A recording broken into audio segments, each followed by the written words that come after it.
Hi, Sarah. Welcome back to our time together. How are you doing today?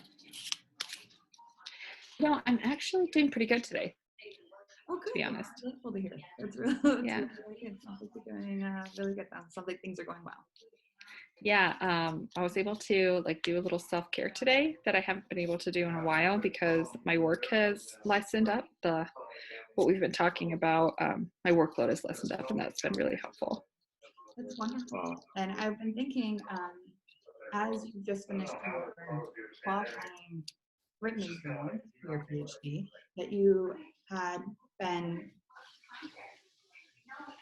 very consumed. Your schedule had been consumed with being able to finish and meet that deadline. And now that you Yeah. finished that deadline, I know that you were mentioning that you wanted to kind of go back and look at some ways that you could use your time and get back to what you were usually doing. So, um, Yeah. so We, you know, I've been talking about a lot of things that I've wanted to do, but I haven't been able to have the time to do it because of my exams. Um, and so one of them is more self-care. So I was able to do a little bit of that today. Another one is exercising, and I'm definitely still have to prioritize that. It's easy to let that one fall to the wayside. But really, I've been thinking about it, and I want to be more spiritual during this time. fabulous, fabulous. And what does Yeah. spirituality look like to you in this sense? So I definitely want to do more meditation. I had bought myself a journal for my tarot cards, um, and I want to try to journal about my tarot card, like a tarot card spread or one tarot card every day as Mhm. part of my meditative practice. Okay, so you want to journal with your tarot card practice, right? Yeah. Just want to make sure I'm getting this right. Okay.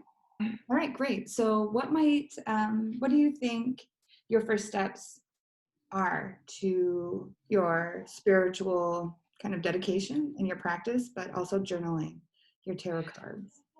So I've been trying to think about what are some things that have been in my way to do this, and one of them is I have a 17-month-old daughter, and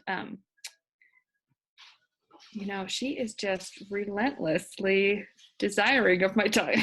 Yeah, so, very. yeah, so I think that I need to prioritize, or at least just tell myself that I'm going to spend 5 minutes journaling every day, and just kind of make that a priority because after she goes to bed, it's really easy to, finish cleaning up the kitchen and cleaning up all of her toys, and then you're spent after that. But I think that I just have to almost see my time as a commodity, I feel like, and the cost of not spending time journaling and spending time connecting with myself is too high.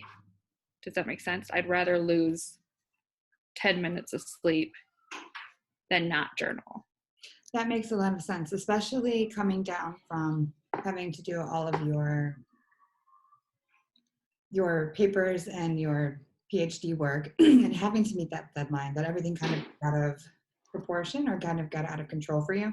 And then balancing the responsibilities of motherhood, being able to um, take care of your daughter, but also at the same time, it sounds like carving out time for yourself so that you can do the practices that are meaningful to you and making sure that it's part of your own schedule. So prioritize. And I think you've done a really great job of being able to prioritize everything you've needed to do up until this point to meet your deadlines and to be an amazing mother and to take care of your child. And now that that's kind of settled down, it seems like you're ready to move on to the next step and kind of to carve out some time for yourself again. Yeah, really. And I think that another thing that keeps me, now that we're talking about it, another thing that is in my way or is a stumbling block is that I'm a very ambitious person. And so I have oh, I want to be spiritual. So I want to do this, this, this, this, and this. When Mm. I overheard a friend of my mother's the other day saying about reading a spiritual text of hers that is not of my ideologies, but that if she reads one phrase or one stanza versus a whole chapter, that she just makes it a practice every day, even if the time doesn't equate out the same. Does that make sense? I So totally if she reads a stanza or she reads an entire chapter. So it sounds like maybe limiting how much requirements and how many expectations you have on yourself, instead of, like you're saying, you're very ambitious, and I know you very well. So being able to resist the temptation of feeling like you need to do all of your practice at one time, and to be, you know, focusing on this area, this area, and this area of your spirituality, when that might at this moment be a little bit difficult to prioritize, not only in being able to take a new habit on and a new behavior, but also that it might just deter you from doing the whole thing. So being able to kind of rethink about how you want to approach it is Hmm. really good. So it sounds like you're kind of negotiating what seems appropriate and how much time and your expectation. Yeah, and I think the expectations is a big one, you know, and I didn't actually think about it like that until you mentioned it, but like I have very high expectations for myself, and so I think like trying to let go of that perfectionist ideal perfectionist notion um, around like this practice, that like even if I were to just like, you know, meditate, pick one card and write one sentence, that like that should be able to be a good enough, and that you hopefully over time the habit will develop and I'll be able to like spend more time on it because it becomes a more important, more stable part of my behavioral patterns. Absolutely. What might it look like to incorporate even 5 or 10 minutes of this new behavior into your life, into your spiritual? Well, yeah, I think that I need to like make better boundaries of alone time before Mhm. bed, and maybe that's another component of it, is that I don't actually have a space to do this. Or maybe because I want to do it before bed, but I have a partner currently, and he goes to bed much earlier. He wakes up much earlier than I do. So I think that maybe I would just have to have a conversation with him about like what this might look like. Like maybe I wear headphones Mhm. so that he doesn't hear the music, and he can wear an eye mask so he doesn't see the light. Those are some But good ideas. Okay. but you know, like even just trying to, you know, trying to think the logistics of this out, which I haven't actually done until right now. Maybe another issue with that is that like the energy in the room is different with another person. So Mhm. I think that that would maybe hinder my practice. And I do know from our past conversations together that your um, kind of your altar, your spiritual grounding space is inside of the shared bedroom that you have. So Yes. maybe I like what you're thinking here is maybe it's time for us to kind of consider what's another way that you can take your practice into another living space where that you can have just your energy, even if it's just for the temporary first step of like developing your practice, but making a nice place for you to have that spiritual moment. Yeah. You know, in my office, Hmm. in my house, I have a home office and I have a pretty big desk. Maybe if I were to keep it cleaner, Hmm. one, Okay. um, after he goes to bed, I could do kind of like a spread on my office desk.